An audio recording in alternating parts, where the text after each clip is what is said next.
இன்னைக்கு நம்ம எங்க வந்திருக்கோம் பார்த்தீங்கன்னா, டைல்ஸ் வேலைக்கு தாங்க வந்திருக்கோம். செய்யும் தொழிலே தெய்வம். அதனால எந்த வேலை பார்க்குறோங்க முக்கியம் இல்ல. அத நம்ம மனசார பார்க்குறோமாங்க தான் முக்கியம். பொதுவாவே இந்த மாரி வேலை பார்க்குறவங்கலாம் பார்த்தீங்கன்னா, என்னதான் கை வலி, கால் வலி இருந்தாலும் வாரத்தில 6 நாள் வேலை பார்க்கணும்னு நெனைப்பாங்க. இந்த மாதிரி வேலை பார்க்குறவங்க எல்லாத்துக்குமே பேக் ஸ்டோரின்னு ஒண்ணு இருக்கும். எதுக்காக இந்த வேலைக்கு அவங்க வந்தாங்க? எப்படி இந்த வேலைக்கு வந்தாங்க? அப்படின்னு ஒரு ஸ்டோரி இருக்கும்.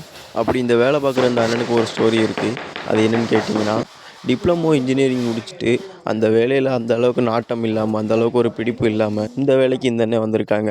இதே மாதிரி இந்த வேலை பார்க்குறவங்க எல்லாத்துக்குமே ஒவ்வொரு ஸ்டோரி இருக்குங்க. எப்பவுமே முழுசா இருக்க டைல்ஸ்கல்ல நம்ம தேவைக்கு ஏத்த மாரி எப்படினாலும் வெட்டி யூஸ் பண்ணலாம். ஆனா அது உடைஞ்சிருச்சு, அதில ஏதாவது பிரச்சனை அப்படின்னா, அத திருப்பி நம்ம சரி பண்ண முடியாது. அது ரொம்ப கஷ்டம். அதே மாதிரி தான் நீங்க மனசளவுல உடைஞ்சிட்டாலும் உங்கள திருப்பி புதுப்பிக்கிறது ரொம்ப கஷ்டம்.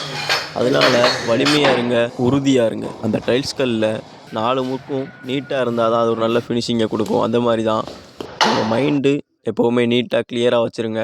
உங்க வாழ்க்கையில அப்பதான் நீங்க ஒரு மேலும் வளர்ச்சி அடைய முடியும். வாழ்க்கை ரொம்ப கஷ்டமானது அப்படின்னு நீங்க நினச்சீங்கன்னா, அது உங்களுக்கு கஷ்டமா தெரியும். ஆனா, அந்த வாழ்க்கைய இஷ்டப்பட்டு எப்போ வாழ ஆரம்பிக்கிறீங்களோ, அப்பந்தான் அந்த வாழ்க்கை உங்களுக்கு புடிச்ச மாரி அமையும்.